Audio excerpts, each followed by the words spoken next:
Hey songwriters, welcome back to At-Home Songwriting. I'm Chad Shank. I am a songwriting teacher and a songwriter, and I'm here to help you write some of your best songs. So I know it's been a while since I've done some new videos. I've been busy working on my new album, and just creatively, I've been trying to figure out what direction I want to go. But just be aware that I'm still writing, I'm still teaching, going through some changes in my business, my kind of creative endeavors. But I want to still be here for you to help you as much as I can. So if you're new to the channel, welcome. And if you've been here a while, welcome back. Today, I'm excited to bring you a recording of a meeting that I did with my pro writer group. So I had a special guest come and join us, and that's Shane Adams. Shane Adams was one of my professors when I studied with Berklee, and he is one of the people that taught me so much about modes, chord progressions, songwriting, and harmony. And Shane has a brand new book out called Songwriting Breakthroughs. So I wanted Shane to come and talk to some of the at-home songwriters that I work with, and I also wanted to share it with you, so you have a chance to see sort of the brilliance in the simplicity of the things that Shane teaches. His Mozart method, I have written like 5 songs in the last 3 weeks using this method that I think is just groundbreaking, and I don't want to give away his thunder, so I want to jump in and order the book, and let's check out what Shane has to say. Let's go. Today we have a special guest joining us, so Shane Adams. So Shane is here. Shane, I know that, I first met you because you were my professor, my instructor online, way back in the day when I took harmony with Berklee. So you were kind of the person that taught me all about modes, chords, all that kind of good stuff. But you've been on the channel before, but maybe just give us a little bit of a quick bio of kind of what you've been up to recently. So let's see. Recently, what I partnered with, or the two main things in my live and in person life is I fly to New York. I live in Nashville, and I for Berkeley, New York City. They have a master's degree program, and I teach the songwriting and music production at to master's degree students at Berkeley. Super fun. I also several years ago partnered with the Interlochen Arts Academy, which is located in northern Michigan. It's the oldest music boarding school in the country. It's also the birthplace of NPR. I mean, it's just this amazing, magical place. And partnered with them to help create their online music program. And I have uh, 3 songwriting classes with Interlochen Online and a music production, beginning recording and producing for beginners at Interlochen. And it was originally offered for teenagers and young adults, but now it's actually offered to adults too. And so that's just super taken off, and that's been fun. And then on the side of that, I produce on the side and write on the side. I recently was able to go to Abbey Road and record at Abbey Road with a couple clients, and so yeah, just Awesome. try and be a nuisance to as many Well, and people as we can't neglect to say that you are a published author. possible. So I've been pitching this book to like everybody that I know because first off, when I took your course with Berklee, you used to send out these PDFs of like Uncle Shane's, like you had these mode charts, you had these chord charts, and like over the years I kind of lost them when I had hard drives that had died. So when I got the book and saw that you have all of the stuff in this book, I was very pleased, but I have to say your Mozart method, like life changing for coming up with ideas. Like I think I've written like 4 songs since I got the book using that method. And I know we were talking about DAWs and recording and stuff before we started. And you also have a book about recording as well, production. So Yeah. you have a couple of books out. I'm now the 240,000th most popular author on Amazon. Hey, that's that's better I don't want being to brag or anything. you're in the top million, so that's I'm good. in the top million. No, actually, the books are doing great. The books were born out of just uh, all the mistakes I was just trying to get better as a songwriter and trying to get better as a producer. I was late to the game on both counts, and I was surrounded by just kind of brilliant, genius people, and I'm like, how come I'm not that? And uh, I was, if you guys are familiar with Pat Pattison, there's another guy named Jimmy Kachulis who were my mentors. And the book's really born out of how can I get myself to a better place that all these other people seem to naturally be.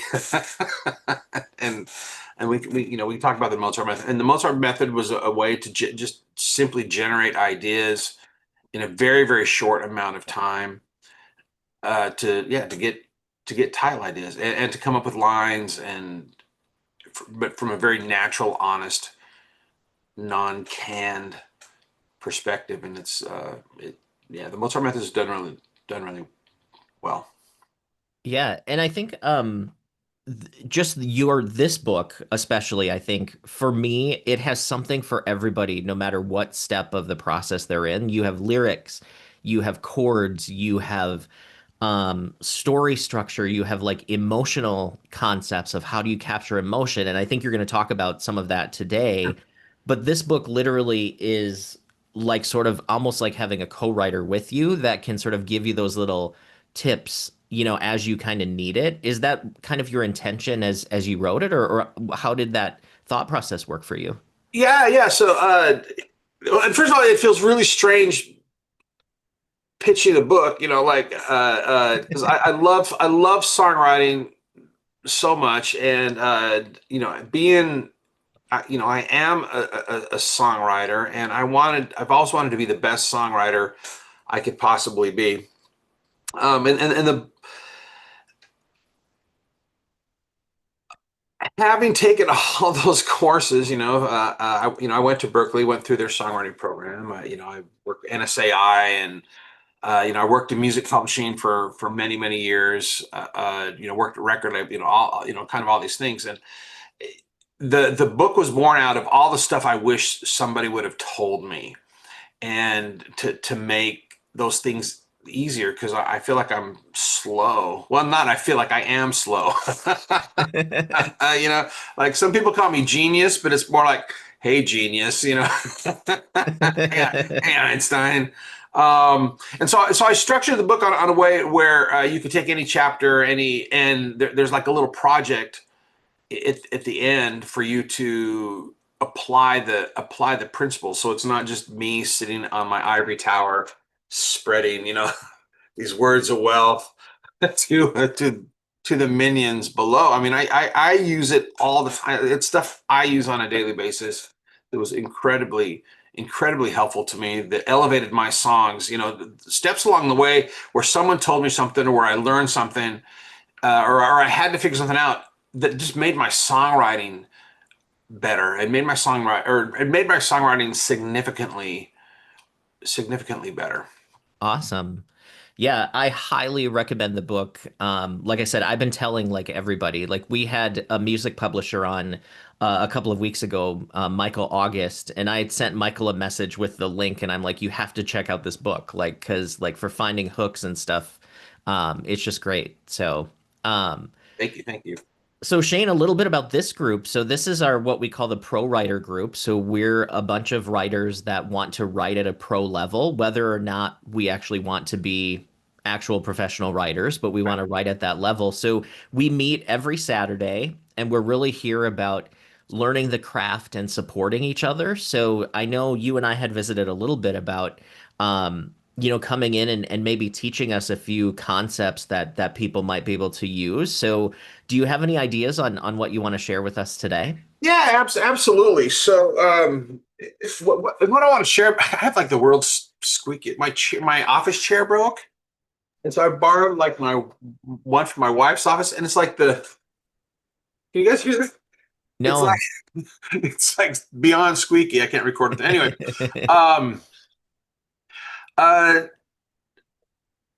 so I had moved to Nashville from Boston. Again, I'd finished the Berkeley songwriting program. Um, and it was intense, and it was scary and hard. I had always wanted to be a songwriter growing up. I grew up in Las Vegas, Nevada, but I didn't know what like what is a songwriter? What is a musician? I knew I didn't want to be a lounge musician at like Caesar's Palace, and I'd heard about the Berkeley program, and but I didn't apply and go until I was a young adult. I was in my mid 20s. I was actually working as a bank man. I was studying to be a bank manager at First Interstate Bank that became Wells Fargo. Anyway, so but I was the best. Well, actually, I was kind of like the second best songwriter in my high school. We had a pretty musical high school. A guy named Will Murphy, who was amazing, who's sadly passed away. He was kind of like the rock star of the school, and and I played a little piano, and I'd written my little sad teenage angsty love songs, and I packaged those up and got into Berkeley by the skin of my teeth. And I'm like, hey, all right, here I go. And look how lucky Berkeley is to have someone as talented and gifted as me in their midst. The my ability to elevate this prestigious school is just will amaze the masses in my meteoric rise to fame and success. And in my first semester, I don't know if you guys know this person. I went to a student concert, the senior recital of Gillian Welch, and Gillian is multi Grammy winning singer songwriter, and she was phenomenal. And actually, my influences at the time ranged from like Journey to Foreigner. I was not listening to lots of different styles of music, and I'd heard about this kind of neo folk guitar acoustic duo, and my roommate convinced me to go on, which I kind of didn't want to. I wasn't interested in the style, but didn't have as a student I didn't have anything else to do but eat ramen, and so we went and we saw Gillian, and it completely blew me away. Her writing was just the most fantastic writing in a style that I didn't particularly care for at the time, and I was wrong, and I changed my mind, and now I love that style. But I literally went back to my dorm room and I wept. I'm like, in a million years, I will never be able to write that good.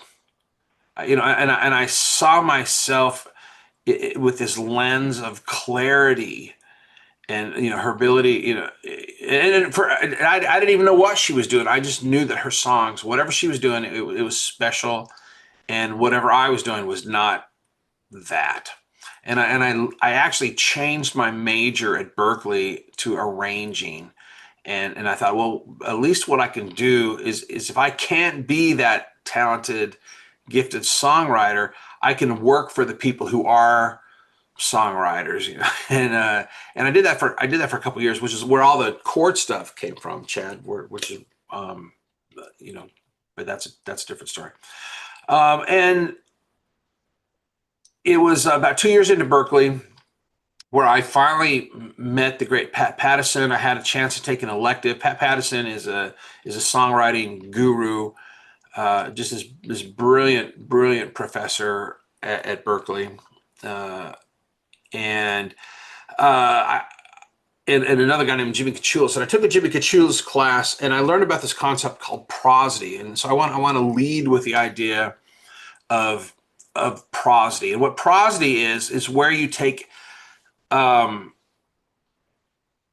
constructional elements of your song and you use them to bolster your lyrical elements.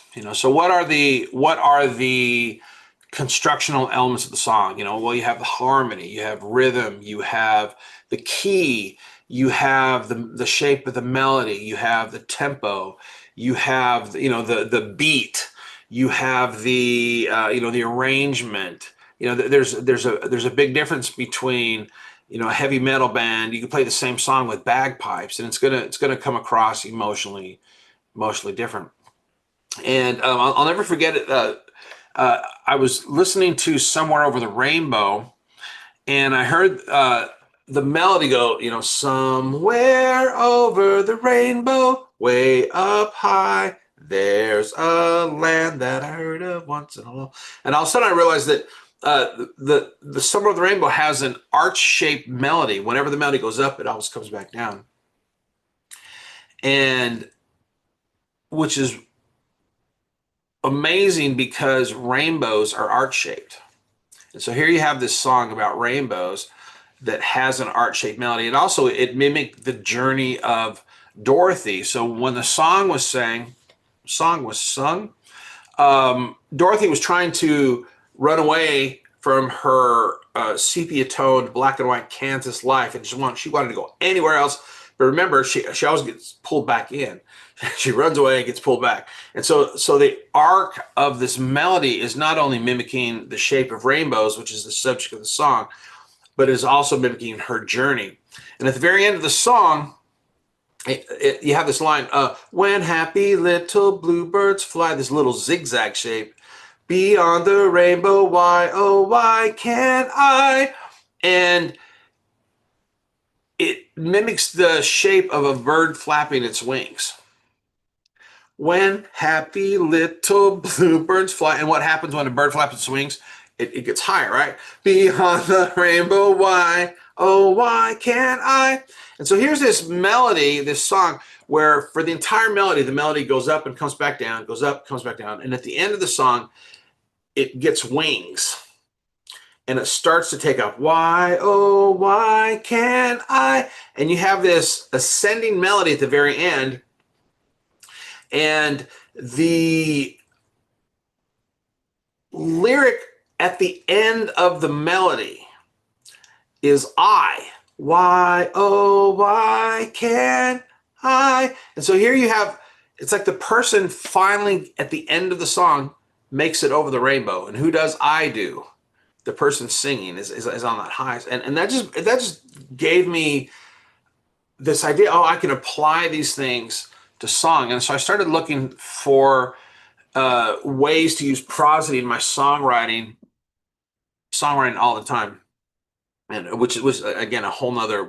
That's a whole nother discussion. So I'm armed. So I finished Berkeley, moved to Nashville, and I'm writing. My goal was to get a record. I wanted to get a songwriting, some kind of publishing deal. Which and I ended up working. I was interning at publishing companies and worked as a song plugger and all this stuff. And I'm still writing. And I'll have to say that my writing was at a very, very high level. Was it at a Gillian Welch level? I don't know. But I also noticed that some of my songs were just really like sometimes a song would come out that was like really great. So on average, my songs were really good, and I'm proud of them, and good. But how come? Like, why are there these? What I would call a 4-star song, and then why are the 5-star songs? Like, what is the secret sauce that makes a 5-star song?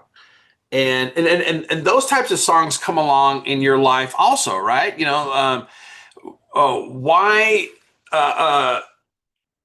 Why are some songs just kind of elevated? And you all like thousands of songs, but there's and there are songs that come into like the soundtrack of our life. They are around for our first kiss or first dance, or you're playing pool with your buddies, or like those kind of things. And I thought, if I can figure out what is that thing, I'll be the king of the world. And I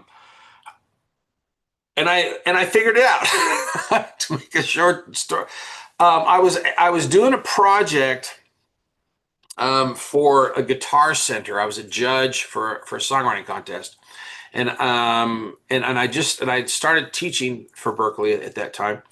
And I was listening to just hundreds and hundreds of songs. I was listening to the songs from the music publishers. Professional songwriters were coming in. I had amateur writers in my classes.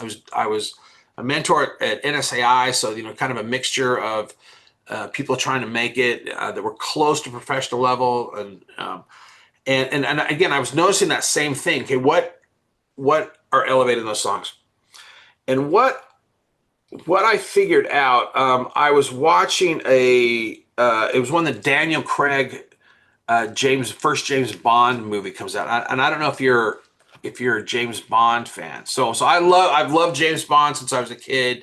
And every James Bond movie is the same. Whether you're a Pierce Brosnan, whether you're a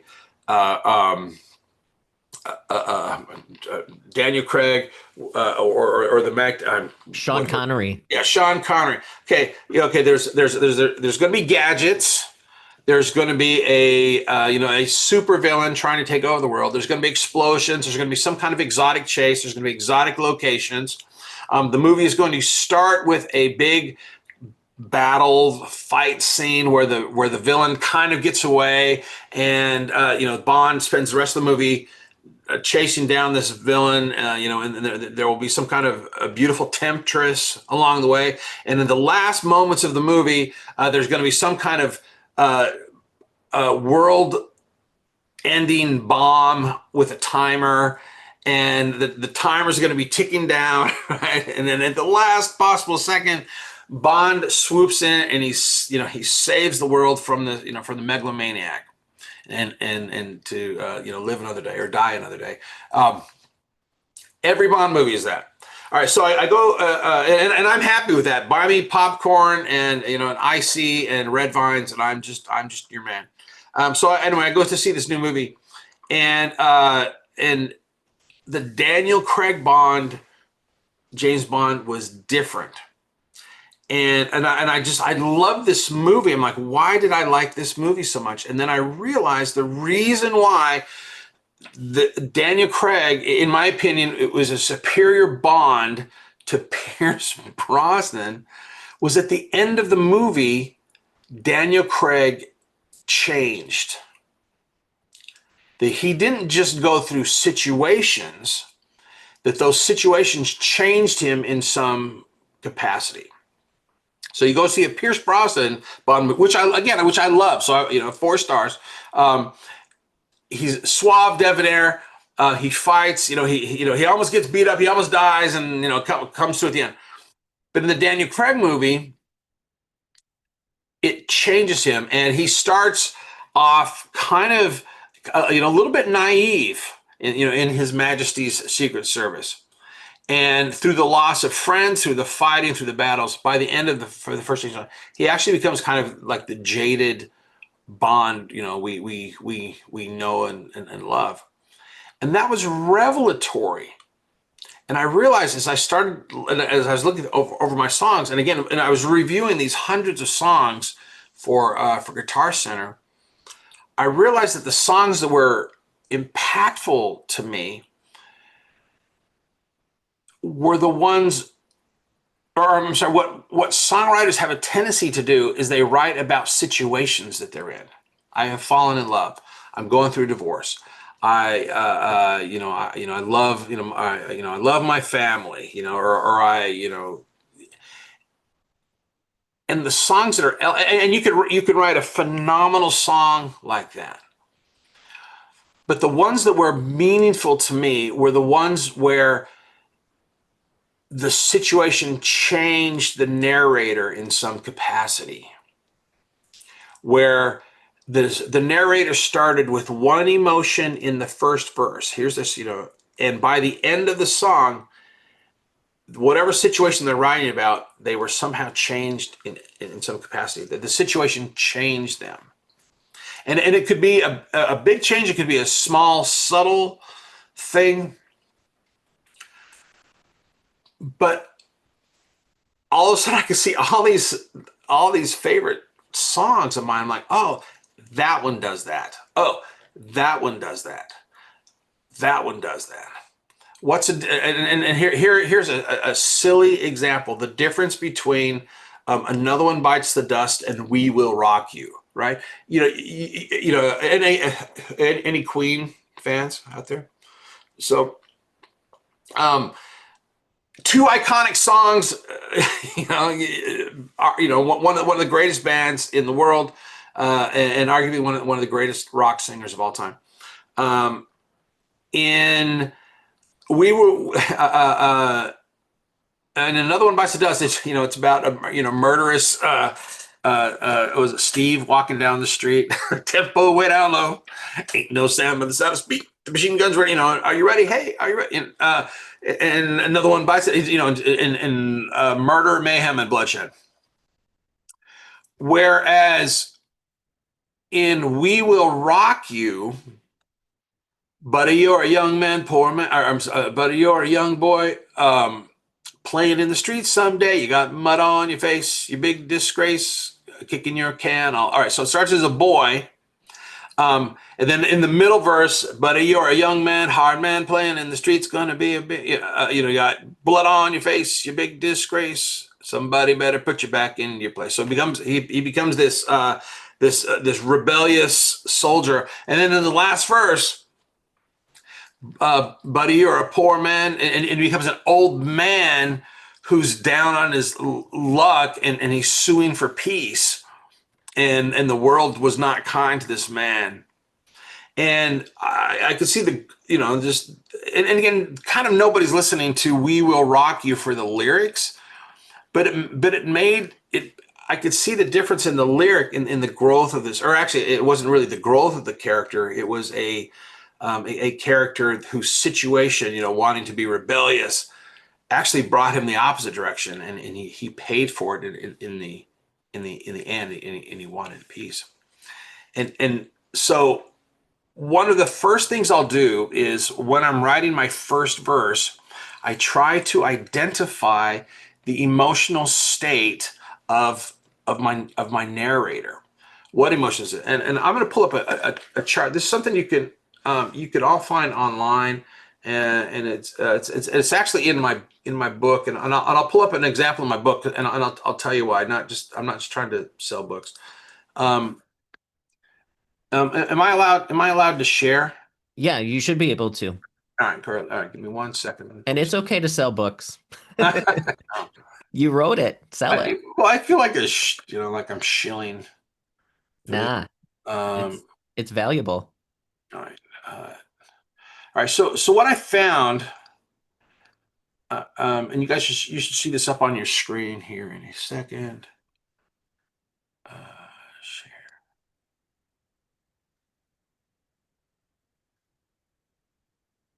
This is an emotion map. Can y'all see this? Yep. And if you just Google emotion map, and what an emotion map is, it's used by psychologists. When you go to a therapist, they say, "How are you feeling today?" And you go in and you say, "Okay, today, whoops, today I'm really angry." Well, and then it's not just angry, because we tend to think of it in happy, sad, right? Happy, sad. How do you feel? I feel bad today, and we think in these general terms. But there's a whole bunch of, are you bitter? Are you mad? Are you frustrated? Are you distant? Are you jealous? Are you provoked? Or man, I feel really, I feel abandoned. I'm sad. Well, how, what flavor of sad? Well, I feel lonely. I feel guilty. I feel hurt. Or if I'm happy, I'm confident. I'm curious. I'm joyful again. And so I will write my first verse, and it's, to be honest, I don't know what it is with you guys, but it's usually my second verse and like my bridge where I struggle with it. Usually my first verses come along pretty easy, but I'll try and identify the emotional state that I'm in, and as long as I move from, all right, we'll say it's a song about anger. And I feel in this relationship, I feel distance. You're pushing me away. Well, I don't want my song to be about distance, because you're distant. That makes me feel, by the end of the movie, I feel violated, or I feel withdrawn. Your distance makes me feel withdrawn. Or I feel humiliated. And so I try, before I write my other sections, I try and determine what emotion do I want to get to by the end of the song. So I'm not just writing about a situation that I'm in that, you do all these things to me that make me feel distant. It's how do those situations change me in some capacity? How do you guys feel about that? Do you look at it, Shane, kind of, I mean, we talked about Pat Pattison and I teach Pat's curriculum for Yeah. Berkeley, and we've talked about Pat in this. I don't think there's ever a songwriting class that doesn't talk about Pat. Um, but do you feel like this is how using Pat's terminology, recoloring your chorus, or do you think that that's a different concept? I think it's a very different concept, or it builds on Pat's concept. And here is the idea for coloring your chorus. All right, so let's say here. Let me pull up uh, stop sharing that, and I'm going to pull up a little Word document here.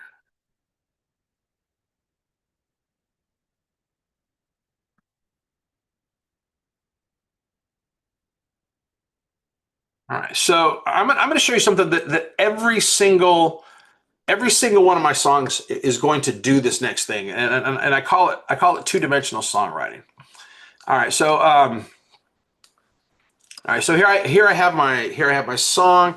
All right, so I know there's going to be a verse 1, there's going to be a verse 2, and there's going to be a bridge.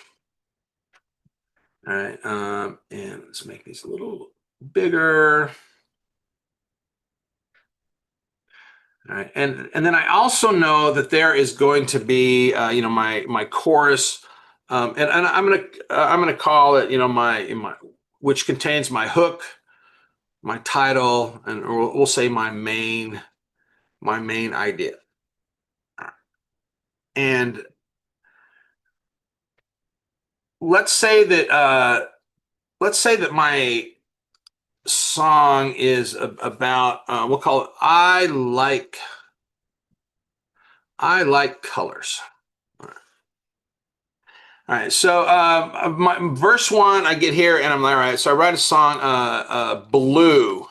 All right, things that are blue. Cookie Monster is blue. The sky is blue. Lakes are blue. Lakes. So many things in my life are blue. I know you're thinking like, wow, he truly is a genius. I don't know how he's coming up with these things on the fly. All right. So you write a verse about blue things, and then when you get to the chorus, and we'll say that the chorus is I like colors. Colors are great. Da da da da da da. Boom. Right. And notice that what I write in the verse, and in this case, literally colors what's in the chorus. The chorus takes on the shape of the feeling, the emotion, the subject matter of what's ever in the verses.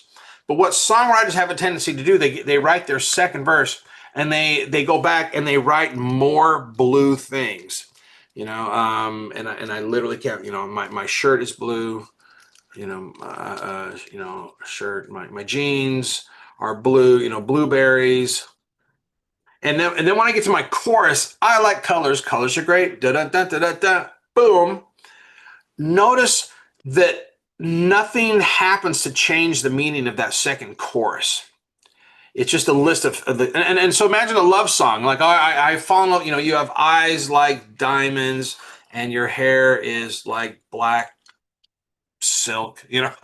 And then you get to your second verse, and not only that, I love the way you walk, and I love the way you talk, and so it's just the song is just things I liked about you, and it's just a list of things, and it doesn't move the story forward, right? So at a minimum, so when you get to your second verse, let's talk about red things.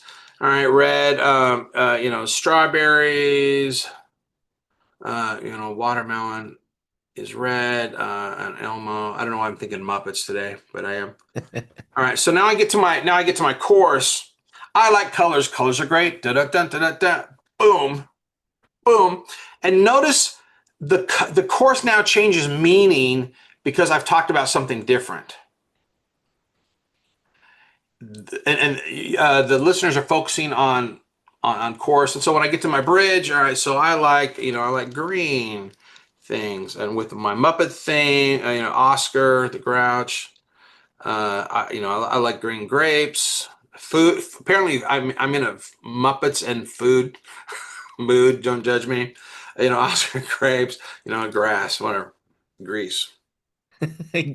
Green grease. And I get to the chorus. I like colors. Colors are great. Da da da da da da. Boom. Notice the chorus changes meaning one more time. And so at a minimum, I want to come at my chorus from three different perspectives. Now, the problem with this method, this two-dimensional songwriting, is the subject matter can be changed in any way. Like it doesn't matter which section is the green section. It doesn't matter which section is the blue section. It doesn't matter which section is the red. Like they're interchangeable lyrically, right?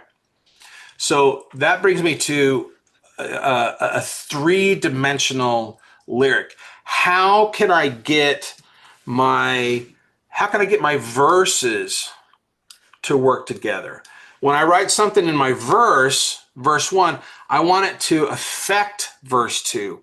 So verse 2 is a result of verse 1. It's not just another list of things. And verse 2 affects my bridge. Everything I wrote in my verse 1 and verse 2 is going to affect what goes on in my bridge, and it changes the outcome. And so now, not only am I coming at the chorus, hook, title, main idea from a different perspective, now I have all of my sections working together, right? But I don't. Every song I write is not going to be a story song. Does that make sense to you guys? Yep.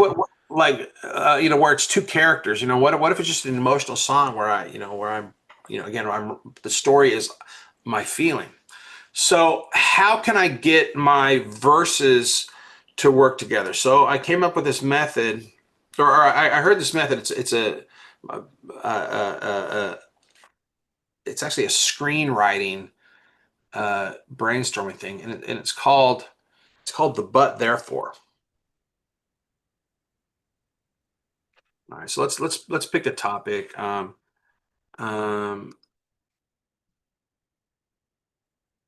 And we'll come back to the emotional state. All right, so let's have a list of titles here. All right, so let's say I'm writing a song. A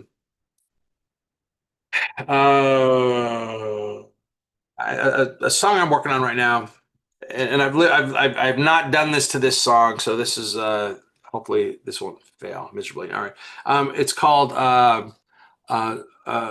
So Many Almost Things. All right, so I'm so many almost things. All right, and the idea is I am I'm trying to be the best I can be. And actually, so that would actually be that's actually the chorus I did. That's the main theme. I'm trying to be the best I can be, and I'm not great in a lot of things. I'm really good, or I'm great in so many almost ways. Like I'm almost great. So many almost things. All right, those are the main. All right, so my first verse. Again, I just brainstorm this. I at this phase of my life, I expected so much more of myself. As a kid, I thought I would be a rock star. Touring the world, pushing away groupies, the cover on of the Rolling Stones. I've been, I've accepted my multiple Grammys. I've written, all these things, and I'm just not. I expected so much more of myself. I'm so many almost things. All right, so it would be really easy to make a list of things. But once I've written my first verse, in my second verse, I'll ask myself, or I'll brainstorm on but. I expected so much more of myself, but, I haven't done half bad. Uh,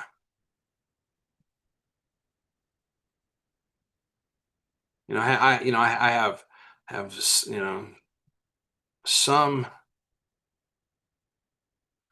some accomplishments, and and maybe I didn't fulfill all my dreams, but I have some. And so now notice that there's a contrast in between my first verse and my second verse. It's not just more. I expected so much more of myself. Are you guys with me on that? Yes, no? Yep.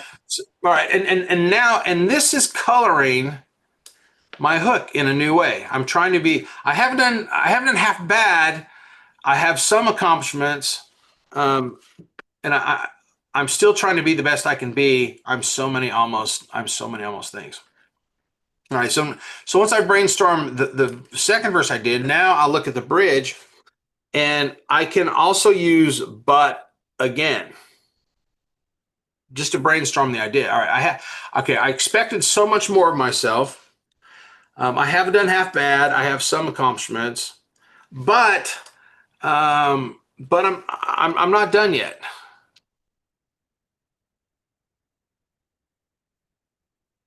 You know, there's life in me yet. I know the race, whatever. The race is not over, and specifically not the race, my race. Um, and maybe when I die, people look at me and go like, "Ah, he was so many almost things." And again, the idea is now each section each verse section colors the next verse. All right, another way to do, instead of doing but here, let's get rid of that, is to use therefore. All right. I expected so much more myself. I haven't done half bad. I have some accomplishments. And maybe this idea is that, therefore I'm going to keep going.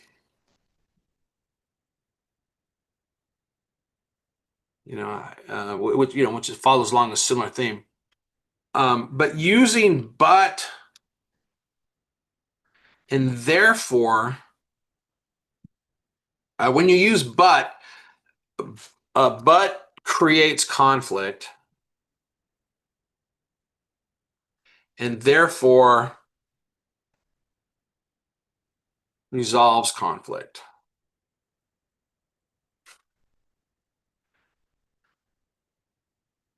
And conflict in a song is a great thing to have. And your song doesn't have to again resolve the conflict by the end. Some songs do, some songs don't. But now I have this overall kind of arch. All right, so now let's go back to the emotion wheel. And where did that go? All right, so now I have the bones of my song, and so I'll try and map out my song before I write the song, because now I know what I need to write about. What a lot of people do when they write their songs, and I say a lot of people, what I do, where it's like I get in my car in the garage, I turn the key, I back out of the garage, and I drive somewhere, and hopefully I'll end up somewhere great.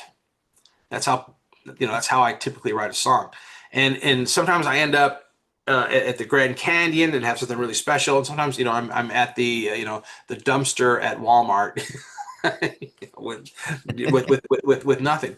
But if I can map out my song beforehand, I know the direction, and I know the direction I need to focus my lyrics on. All right. So I expected so much more of myself. All right. So what's the emotional journey?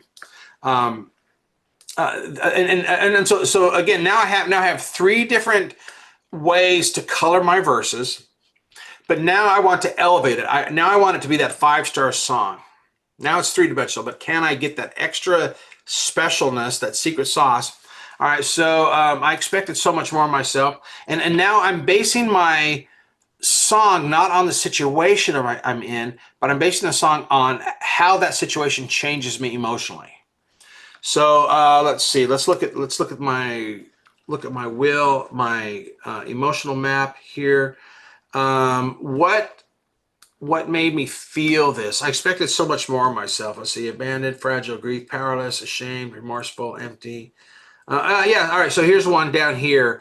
So maybe maybe disappointed. Maybe and maybe embarrassed. People, growing up, people like, oh, you're going to do great things someday. And did I do great things? I don't know. I did some okay things, but I don't want the entire song to be about being depressed and embarrassed. And again, maybe I don't want to. Maybe I want to stay in the sad range. It doesn't mean I have to solve that issue and become now I am optimistic and hopeful. But that seems to kind of be where the song's leading, and so I go from embarrassed to being optimistic. So I'm embarrassed to optimistic, or maybe I go from embarrassed, disappointed to being, maybe it's thankful. Maybe I did not reach the peak of human ability, especially in my songwriting or my playing. But you know what? I'm thankful for the journey I've had. I have the greatest friends in the world. I get to talk to songwriters. I get to talk about songwriting. And I'm grateful. And there's something special about that, going from one emotion to the next emotion. And the song becomes bigger. It becomes the Daniel Craig James Bond rather than Pierce Brosnan James James Bond. Or all right, let's go in the opposite direction. All right, I'm embarrassed. I'm disappointed. And now whoops, that's not an arrow. All right. And now I just feel humiliated. Or even better, let down. Here we go. I feel let down. I'm so many almost things. I can make this, a wrist slasher. But it's real. Those are real emotions, right? Um, So Shane, how are you incorporating that emotion into your outline then? Because now we have the setup in verse one, we have the conflict, and then we have sort of what could be resolution, right? right. Are you sort of writing through the emotional lens in Yes. those sections, or what is your thought process there? So as long as those two emotions are expressed, the emotions I choose, and again, and this is happening before I write the song, before I kind of have a general outline, and again, the outlines will change based on inspiration and brainstorming and just kind of going through the writing process. But now I'm aware. I know I need to land that. I mean, it doesn't have to happen craftfully over three sections. That emotional change could happen in the first. Both emotional changes could happen in the first verse, or not both emotions. The change could happen in the first verse or the second verse of the bridge. As long as that change happens. I know if it doesn't happen, I don't have that kind of extra layer of of specialness to my song. Um, let me show you a great example. um, of a song that does that, and the change doesn't happen to the very end. Let me pull up a lyric here. One of my absolute favorite lyrics. Give me a second. You can sleep. All right, there's a song called "You Can Sleep While I Drive," written by Melissa Etheridge. And next, um, I'm going to hide some of the lyrics here, or at least gray them out. All right, so let me move my garbage lyric about blue colors and go to a real professional. So this is written by Melissa Etheridge and sung by Trisha Yearwood. All right, let's talk. And I would love some input from the class, and let's make this a group project and not Shane chattering on. All right, come on, baby, let's get out of this town. And remember, a song is unfolding to your listeners. The listeners don't have all the information. They don't have the luxury of a lyric sheet in front of them. So they're learning line by line. Come on, baby, let's get out of this town. There's a chill in my bone. I don't want to be left alone. So baby, you can sleep while I drive. Okay, what emotional space is this narrator in? There's a chill in my bone. I don't want to be left alone. I don't want to go on this trip by myself, right? So baby, you can sleep while I drive. All right, what emotional state is she in? And I should put that my emotion wheel back up here. What in the comments, or what do you think? What emotional state? Can you guys find one?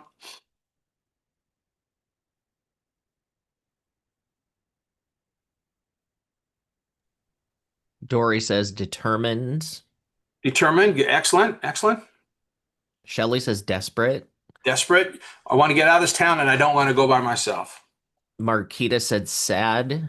Barbara Awesome. Barbara said lonely. Marquita also said abandoned. Cool. Cool. All right, let's get to the next. Thank you. Thank you. All legit. All right. And so now, again, we're creating this emotional IQ when we write.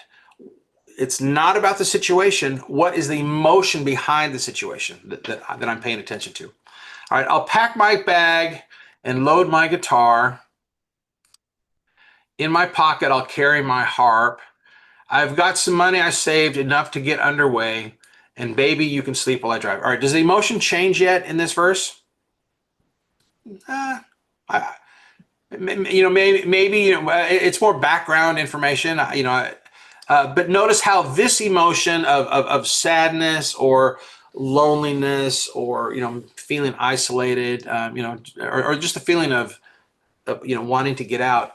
Notice that is coloring this section, because she's taking a harp while there's a chill in her bone and she doesn't want to be left alone. All right, next verse. We'll go through Tucson and up to Santa Fe, and Barbara in Nashville says you're welcome to stay. Barbara's a real person. Barbara runs the Bluebird Cafe, if you guys have heard of the Bluebird. So yeah, Barbara Cloyd. Barbara Cloyd. Yep. I'll buy you glasses in Texas, a hat from New Orleans, and in the morning you can tell me your dreams. All right, so why do you think this narrator wants the other person with them?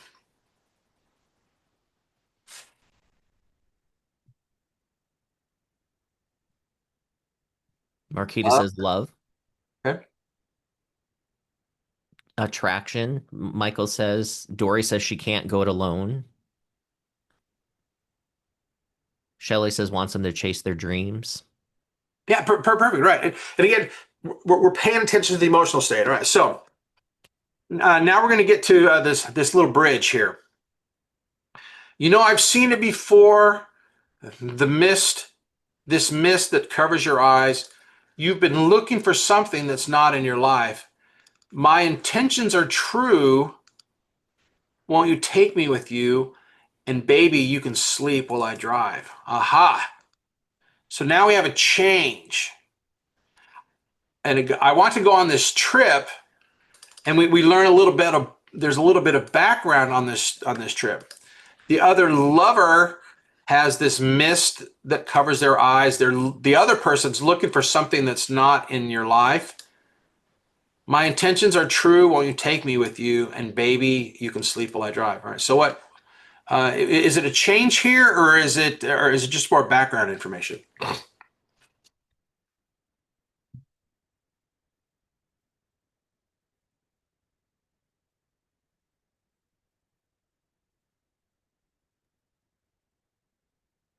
Anybody have thoughts on that? Shelley says the other person's tired of trying to make it. Marquita says there's a change. Yeah. All right. So let's I think it for me, I think it does both, right? I think there's a change, but it also is telling us like we originally thought the person wanted to leave for themselves, but now we sort of see that they're actually wanting to leave for the other person. Yep. Right. Right. Which changes it changes the dynamic of the song.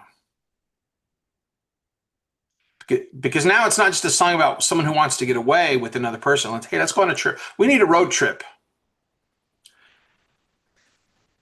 Oh, is it other arms you want to hold you? The stranger, the lover, you're free.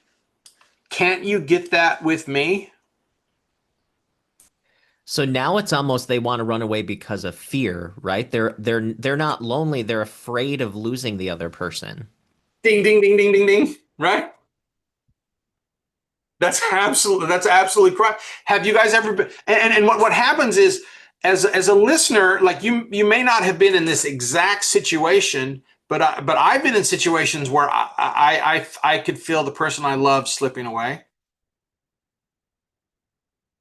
And Marquita writes, I would do anything not to lose that lover, right? We've all been in that situation. And now the song has connected with us on an emotional level, not on a situational level.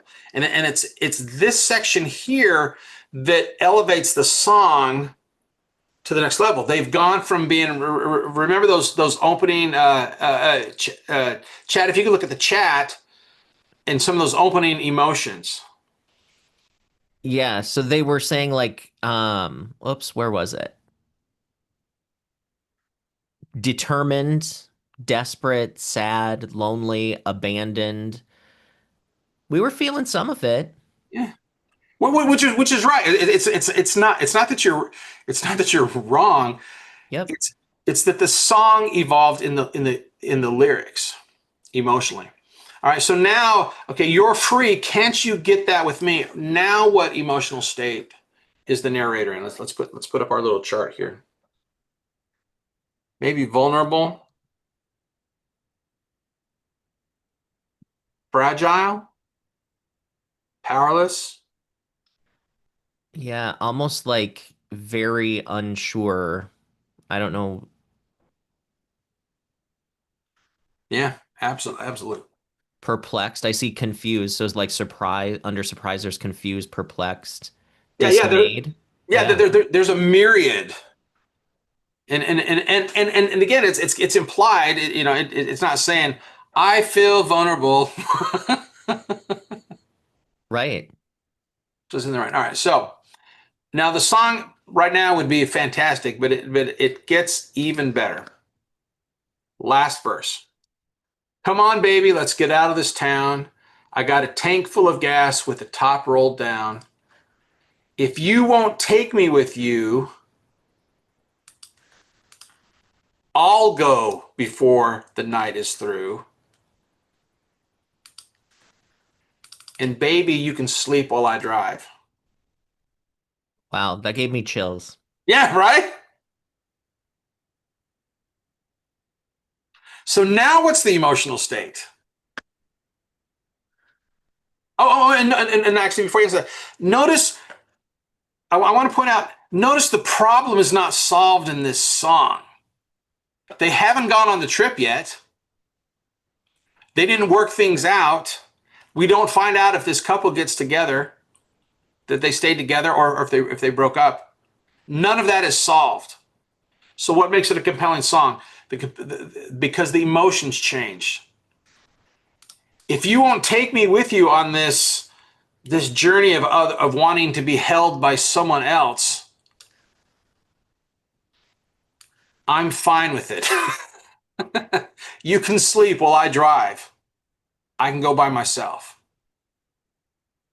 And yet that's so the hook line itself has a new meaning. The hook now has a new meaning. And that is the but. Right, well, the but in that's grayed out. I have all these things that are happening, but if we don't work out, for my own sanity, I'm going to go about it by myself. Nice job, Melissa. Yeah, right. I love it's such a good song. Now, if you the one issue I had with this, actually with I've been through there's like 20 or 30 of these emotion maps online, and trying to find the best one, and this is the best one I could find so far, and this is what I actually use in my interlocking classes. But you know what? You know what's not on here, and what's not on any of these emotion maps? Love, Interesting. right? I'm like, what? And again, I've been using this for years, and all of a sudden, like, I had this, I'm so many almost things, right? Like what? How did I miss that? So what I did in my amazing book, Songwriting Breakthrough, there is a section where I talk about this, and song mapping. And guess what? I don't know if you can see this. Did you add love? It's not fancy. I can't. Yeah, I can. Yeah, I can't. I don't know if you guys see that. Is it? Yes. No. In the camera. It's small because you're in the thumbnail view, but because we're Oh, seeing your sorry. Yeah, screen, yeah, yeah. So, but it's Uncle Shane's emotion chart. yeah, Uncle Shane's emotion chart, and if you can see at least see the columns, the longest one here. These are all different ways to be in love. There is admire, adulation, affection, allegiance, appreciation, ardor. I love ardor. I feel attachment. I cling, courting, delight, devotion, embrace, esteem you. I exalt you. I like you. I lust for you. I marvel at you. Passion, pleasure. I love this one. I prefer. You know what? Out of Awesome. all the people I come in contact, I prefer you. If I had to choose, I'd prefer you. Given, versus I worship you, I venerate you. So here's all. So now it gives me, and I wasn't doing that. It's funny. I wasn't doing these things for you guys. I was doing this for me because I wanted to be a better. I wanted to be a better songwriter. I want to be able to express myself better because it just, it doesn't come naturally to me. So What questions do all of you have for Shane this morning? Do you have any questions on process, his thoughts on writing? I saw someone in the chat, I think Quentin said, spending time just learning how to sort of outline songs is a good thing to focus on. Absolutely. Figure out what you're going to say before you figure out what you're going to say, right? yeah. So I know. So something that changed with my writing that I do, and I can't say I do this all the time. What's that Anchorman quote? 60% of the time it works, 100% of the time. Yeah, yeah. Um, but mapping out, or as I start with my chorus, more often than not, I will write my chorus first before I write my verse. Usually, uh, I write, and I think this is kind of what everyone does. You start with your first line. You write your first line of your first verse. Then you write your second line. Then I write my third line. Then I write my fourth line. Okay, I have my section. Now it's time to write the chorus. So then I write the first line of my chorus. Then I write the second line of my chorus. Third, fourth. Okay. Oh, now I'm in my second verse. I write the first line of my second verse. I write the second, and so you write kind of in this linear fashion, trying to go for the next thing on the list. And I don't do. I said 60% of the time. I probably write my chorus, or I get my chorus in shape.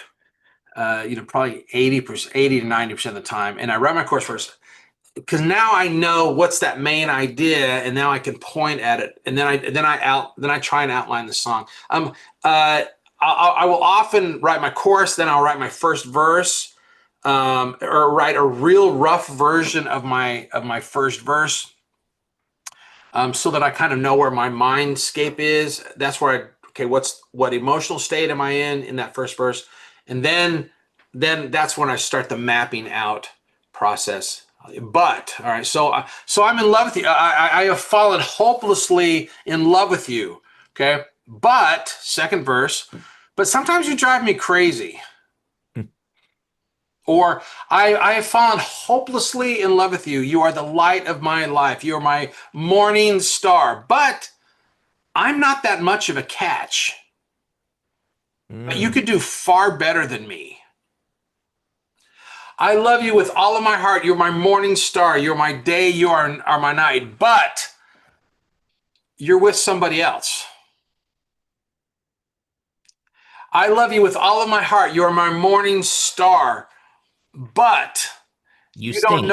you don't know who I am. Yeah. And that but adds all of these possibilities to the song. And again, and the but doesn't necessarily have to be in the second verse. It conveniently works in a 3-act structure. Shane, are you a lyrics first writer? It varies wildly. Usually, I may noodle on my guitar or piano until I come up with a cool chord progression, Cool. and so I usually lead with some kind of chords, and then the melody, or the melody a little bit, and then the lyrics start to Yeah. come after that, and then it's a horse race.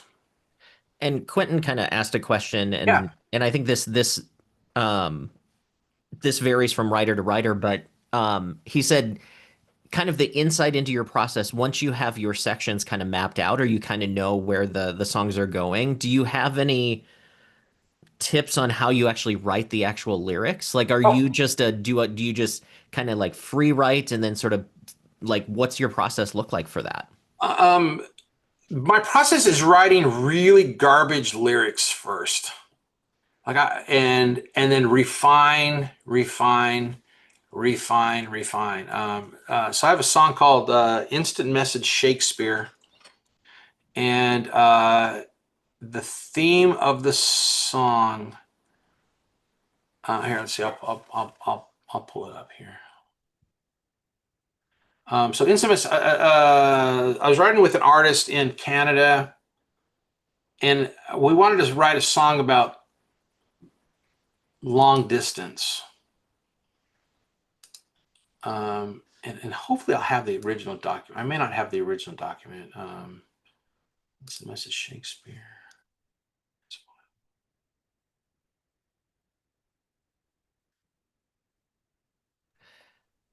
While you're looking that up, Shane, Dory asked if there's any places we can listen to your music. Yeah, yeah. It's funny. I'm like the plumber whose own sink is clogged. I spend the majority of my career has been mostly writing with other people and producing other people. I 2025 has been the year of Shane starting to release his own songs. So if you go to Spotify, you can find me on Spotify. If you go to my website, Shane Adams Online, or no, that's a lie. ShaneAdamsMusic.com. There's a couple songs on there, and I'm slowly building that up. The instant message Shakespeare, which I'm not sharing yet. Sorry. Um, uh, uh, uh, Sorry. Let me get to the share function. Later this year, I'm going to be releasing about 5 songs, so that will be fun. Thank you for asking. All right, so instant message Shakespeare has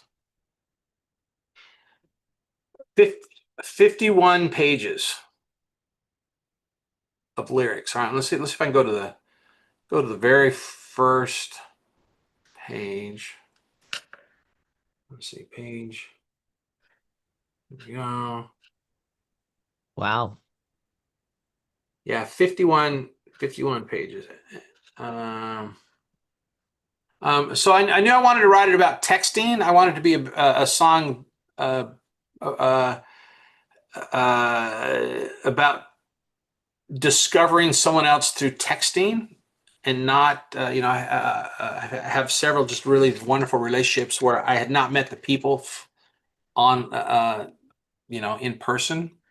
Here, oh yeah, all right. Here's my first verse. And now here we are hurtling through space. So they imagine, I'm imagining satellites, like our messages going up to the satellites. And here we are hurtling through space, a ringtone from you that can cause my heart to race. I know you're thinking like, wow, I knew he was good, but I did not know he was that good. In person, I'm no poet, and I fumble with my words. In messages, I'm Shakespeare in a t-shirt and blue jeans.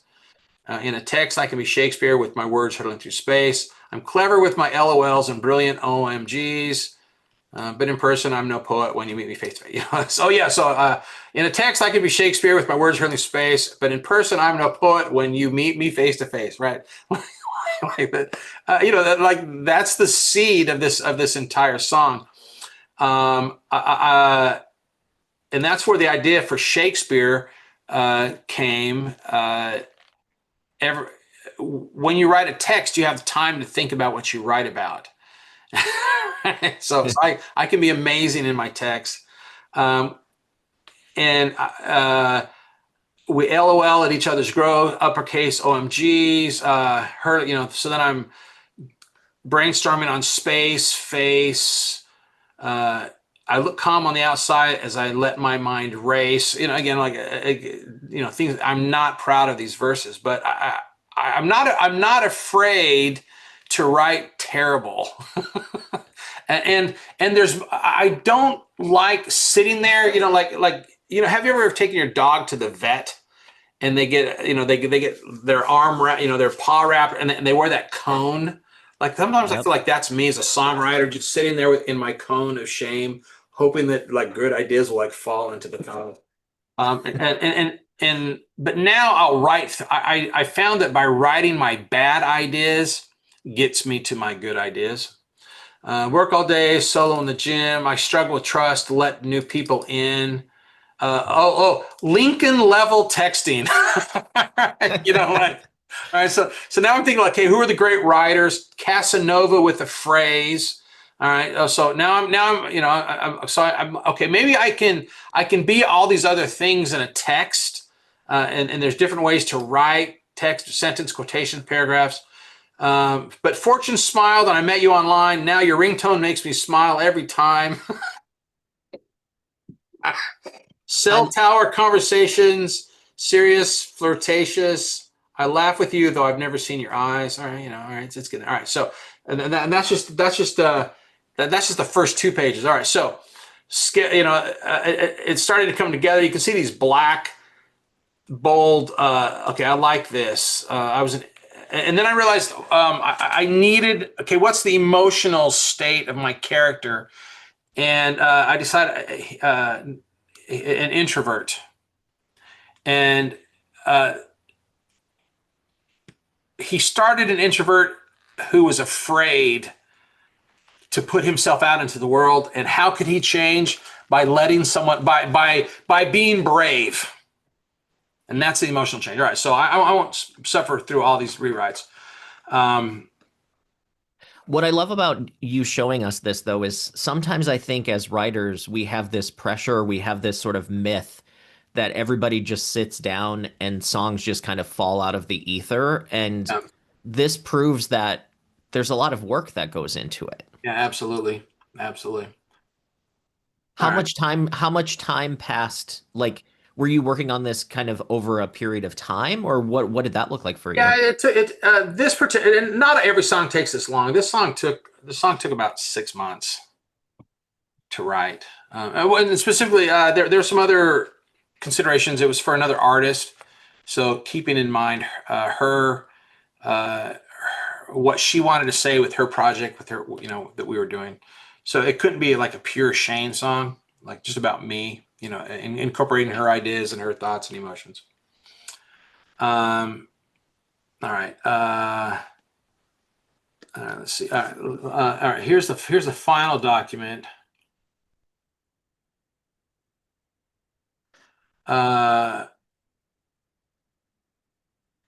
actually, this is I write song. I guess actually, I don't know if that's actually the final. Where is it?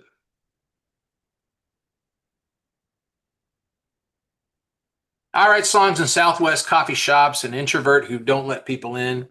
She's a Brooklyn bookworm, embroidered flame, high tops, moved to Manhattan where she has no friends.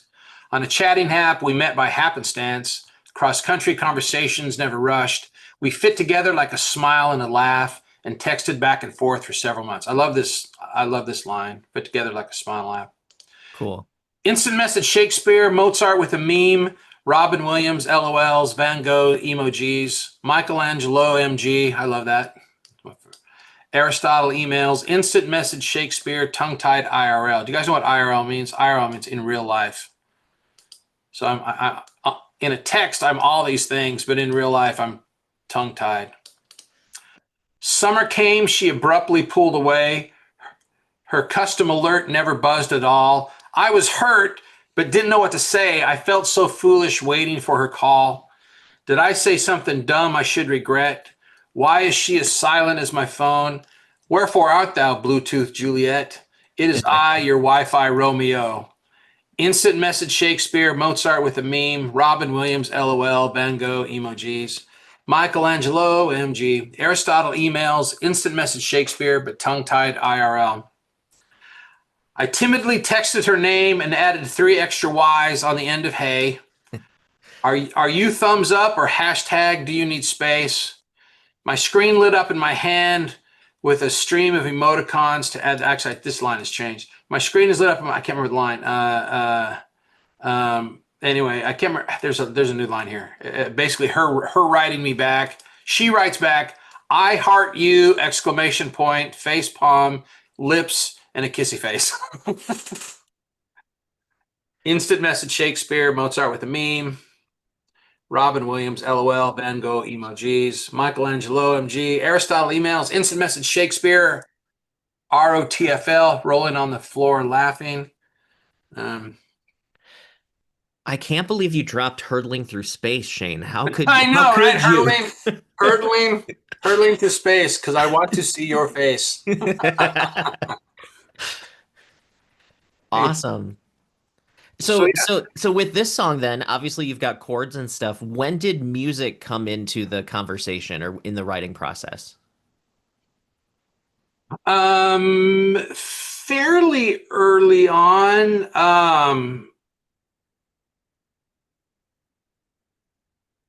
Uh, so using prosody uh, so what can I do in the music to make him feel like an introvert? And Mm. so when I introduce him, I write songs in Southwest coffee shops. I start on the 4 chord rather than the 1 chord, the tonic. So it starts in a kind of an ephemeral, uh, non-resolved place. And then you have an inversion too, so you're not even Yeah. resolving that chord. Yeah, in fact, it actually, the first verse never resolves. Mm. It never gets to the one. It doesn't get to the until he becomes instant message Shakespeare. On my phone, when I'm texting, I'm amazing, and that's when you get the resolution. That's when you get to the tonic, when you get to the one chord. Because on my phone, I'm the man. Right? Yeah. And the other time you get, but the only other time you get to the one chord is when I'm tongue tied. So when I'm being real, I can be two things at once. I can be instant message Shakespeare on my phone, but in real life I can be tongue tied. And those are represented by the one chord. And then your bridge goes um unstable too, right? The- Because you the- said I the- timidly texted her name. yeah. So all right. So so I set it up. He's an introvert, right? Yep. She's not talking to him. She abruptly pulled away for whatever reason. Did I? And now he's having all these doubts and regret. Did I say something? And in the bridge, he had to become brave. And the brave was nervous. So there's lots of movement. Notice that like this is four chords. Actually, it's three chords in the verses, right? Kind of four chords, but there's like, there's one, two, three, four, a diminished chord, 5, 6, 7, 8. In the first line, there's 8 chords because that Wow. nerves that nervousness. Um, and and oh, and one last thing, I'm super, and again, this is also in the book, title placement. I want you to notice where the title of the song is. Instant Message Shakespeare, and then the last line is actually this. All right, so there's a process I use called chorus forms, and let me whoops, sorry.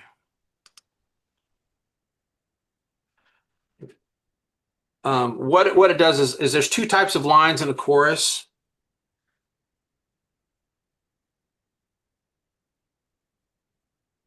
Okay, there are title lines.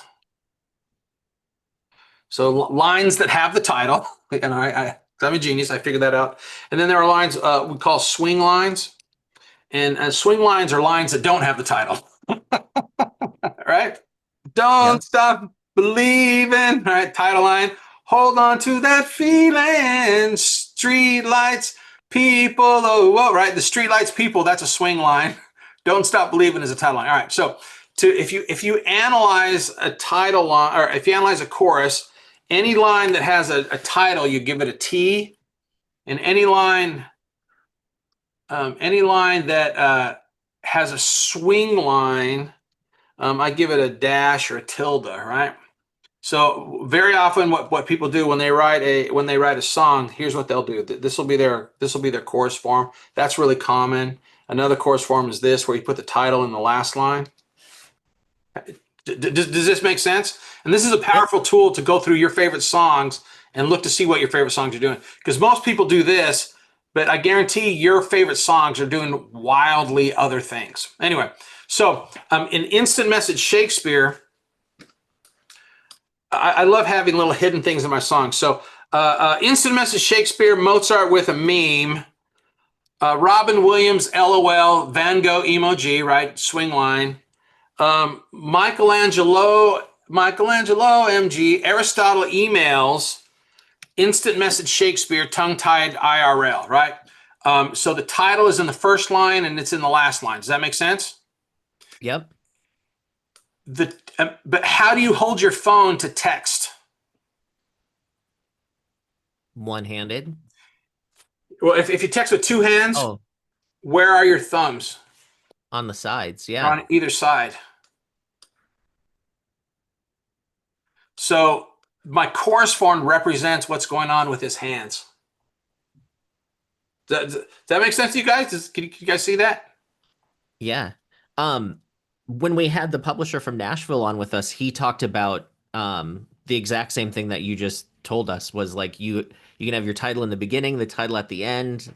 You can have it at both. You can have it in the middle. So yeah, you can how you set up your chorus and where you put the title makes a difference. And what I recommend to you guys, the first thing you should do after this thing is make a top 20 list of your favorite songs, 10 songs from childhood and 10 songs as an adult. Or I say childhood, I'm not talking about Wheels on the Bus. Kind of when you're 12 years old and you start listening to music for the first time, or you're stealing your brother's records, through your teens, and then 10 songs from after your teenage years, and go through and examine the chorus forms of all those favorite songs. And in the amazing book, Songwriting Breakthroughs, your next song, there's a whole chapter on chorus forms and title placement, and how different chorus forms affect the meaning of your lyrics in different ways. Manipulating title placement. You won't see that anywhere else in the world. And this is so stupid, but my favorite thing about this book is that it is how many keys are on a piano? 88. How many pages are in this book? 88. 88 pages, baby. Awesome. Prosody. Yeah, so you're still sharing your screen, but I could see it in the little thumbnail. So as we wrap up this morning, Shane, do you have so listening to our favorite songs, kind of dissecting them, do you have any other assignments that you'd like everyone to work on? Yeah, so the reason why I bring up that favorite song thing, it's a powerful tool. As a songwriter, and again, especially going through the Berklee process, I felt like there was things that I should be doing in my song. Okay, in order, so here I am sitting here again on my ivory tower. You need to use the but therefore method. You need to color your courses, in 3 different ways. You need to use a course for, I'm vomiting up all this information. But your favorite songs are your compass. Each one of us is this unique combination of all the songs that we love, all the songs that we grew up with, all the songs that influence us. And by analyzing those favorite songs, what are the chorus forms of your favorite song? So, I was taught when I write my chorus, I need to build up to the title. So my title has to be in the last line. And that's how I write songs. And yet, and here's the experience that happened to me. I was working on a songwriting app, and in fact, I was doing that very thing. I was analyzing chorus forms, and I analyzed about I was up almost 2,000 songs, and I could have done 2,000 more, and 2 things happened as I was analyzing, and these are like really kind of my favorite songs. It wasn't just like Billboard's greatest hits, or the #1 songs from 2010s. It was like Shane's songs that I just loved. I wanted to know what they were doing, and the chorus form that I thought was the weakest and the laziest is where the repeated title in the chorus, right? Where every line is just, we will rock you. We will rock you. We will rock you. We will rock you. Right. So, I thought, okay, that's just lazy. You have to, you're going to bore your listeners by doing that, because you're not doing anything interesting in the course. So anyway, so I'm analyzing. I have all these course forms mapped out that I'm looking for, and I'm cataloging them. And when I get to it wasn't 2,000, but it was up there. I realized that of my favorite songs, there were more chorus forms like that. I call them TTTT, where every line has a title in it, than all of the other forms combined. And so it was hypocritical of me to say that that's a terrible way to write a song. Mm. Because the evidence against myself was like, no, you love, you like these are this is what you like. How come I don't care what Pat Pattison says. This is what I like. This is what moves me the most. And so I need to use these as my compass. And then the second thing that happened to me is, all right, so every single song I write is verse, chorus, bridge, chorus. Like amen. That's the commandments that, and the next day God rested, right? All right, so my favorite band by far is Journey, right? I love, Journey inspired me to become a musician. It's deep in my heart. Okay, Don't Stop Believing, right? Which we've all heard a million times in our lives. And I've heard a million times, which I had never analyzed before. In Don't Stop Believing, the chorus of Don't Stop Believing happens once at the end of the song. You only hear the words Don't Stop Believing 3 times in that song, which was crazy to me. Here, I'm like, here, as a songwriting professor, you must do this. When what I actually like was going against what I was teaching. And then I started noticing all these other songs that had the chorus once at the end. Ceylon by the Commodores.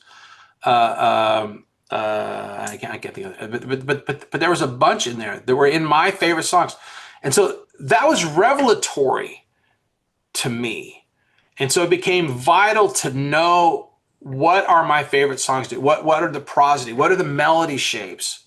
What are the songs for? What's the I will die on the grave of the idea of that emotional change. And all of a sudden I noticed that all the songs in my top 20 list had some kind of emotional change to them. That's what separated them lyrically. And I didn't, I didn't realize this. So make that list, and it's so easy to do the chorus form thing. That's a great way to start.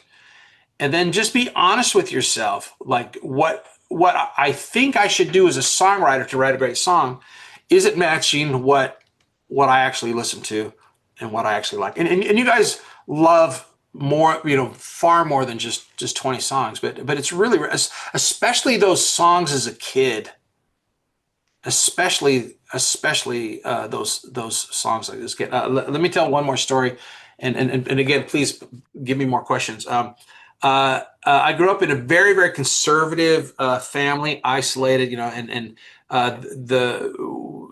the music we listened to in my family, the Sound of Music, was probably as hard as it got, and maybe John Denver, which I don't think my parents knew, that the like the references to pot and weed in John Denver song. So I'm a freshman in high school, is in men's choir, and we were going to go sing at a rest home. The president of men's choir was a guy named Gilbert Baker, who was on the football team, and he was awesome. And he was a football player, and he was a singer. Like, oh my God, he was amazing. And we were driving there. And this is back in the day when like schools had smoking sections, right? Gilbert's like, Adams, come ride with me, right? I was a freshman, and I'm like, I get to ride with Gilbert, and I get it. He had like a Mustang. It wasn't a Mustang, but it was like kind of a muscle car. It was just like everything about Gilbert was just amazing. And he's like, what kind of music do you like? And I'm like, oh, I love like Air Supply, and I love like Dan Fogelberg, and he's like, that music sucks.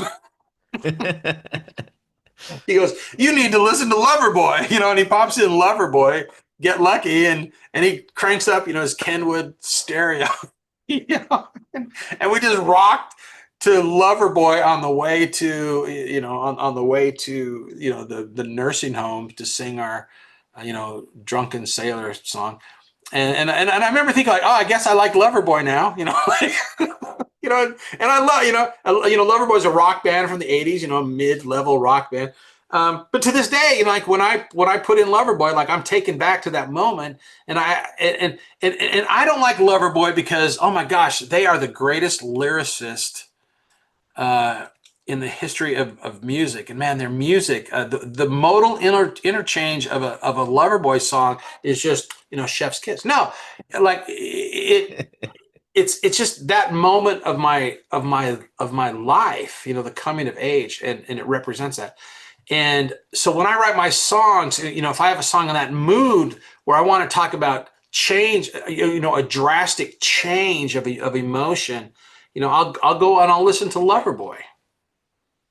Not Paul Simon, or like my favorite, Sting. We have all of our, Gillian Welch. Like I'd rather write a song akin to Loverboy than Gillian. I think what you're saying really comes down to like it's all about tools, not rules, right? Yes, Like if you know what the job of a chorus is, you can understand how you use that in a different location, right? So it's absolutely. not always about doing it the way that everybody else does, but there are tendencies that help you start, but then you can sort of break away from those for sure. Absolutely. Yeah, yeah, 100%. I love that. Tools, not rules.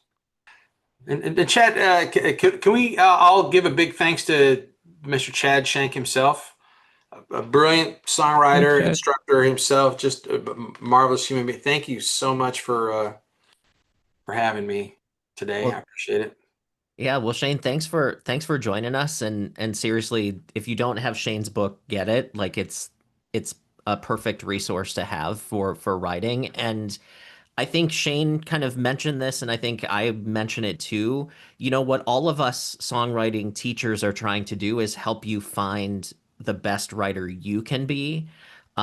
So taking these things that work for you is the key to this, right? Because you might write in a different way than we all do, and none of it's wrong. There's no such thing as the right way to write a song. So just really appreciate Shane's perspective adding on to what we've been doing. And but yeah, I would take Shane's advice to really take those the assignment this week is buy Shane's book, and then also really analyze the songs that you love, because I love that idea of what Shane said. Those are the songs that make us who we are.